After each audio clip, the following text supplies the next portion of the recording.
its peers, which will be hosting the World Economic Forum Africa this week. And of course, Rwanda has an annual growth averaging 7.8% since the year 2000, and more than 2 decades on from a genocide that claimed 800,000 lives.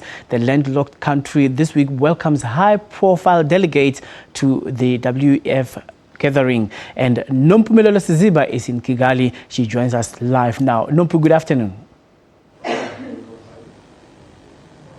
Good afternoon, Colin. Thanks very much. Yes, you're joining us here at the Rwandan Genocide Museum, where we thought it was quite fitting to come, given where Rwanda has been. Over 20 years ago, nearly over 1 million people were killed through the genocide. And now the country is leaps and bounds in terms of economic growth, and it's proving to be an African model of good economic development, particularly in the area of information communications and technology. And this is the main thrust of the World Economic Forum for Africa, which starts tomorrow, and we're going to be covering that. It's expected that some 1,200 delegates will participate. We have about 10 heads of state who will be attending. Those include Uhuru Kenyatta, the President of Kenya, and our very own Cyril Ramaphosa, the Deputy President, will be leading the SA delegation here.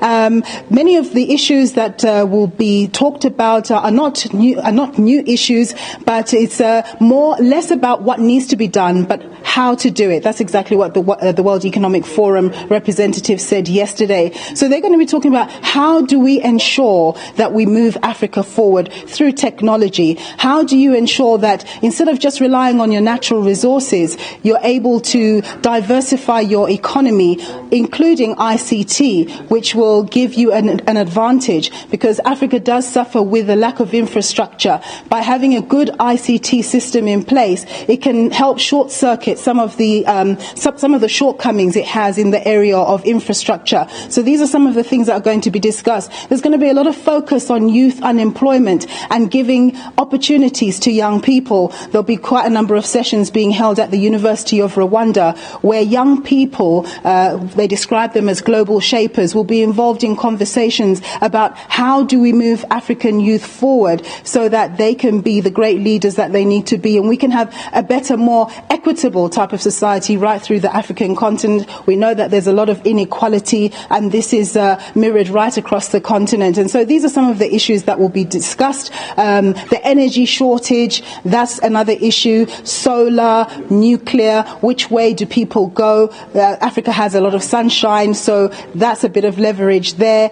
Other issues will be education. How do you ensure that the young people get educated? Health issues as well.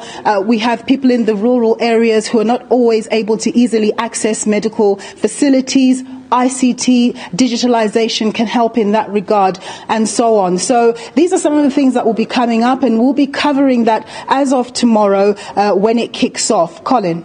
Well, Nompu, what a succinct and prolific way of articulating the issues that are going to come there, and it surely gives us a foretaste of what's to come with WEF Africa, and surely we will keep in touch with you so that we can keep tabs of the developments there. Well, thank you very much, Nompumelelo Siziba, coming live to us from Kigali in Rwanda.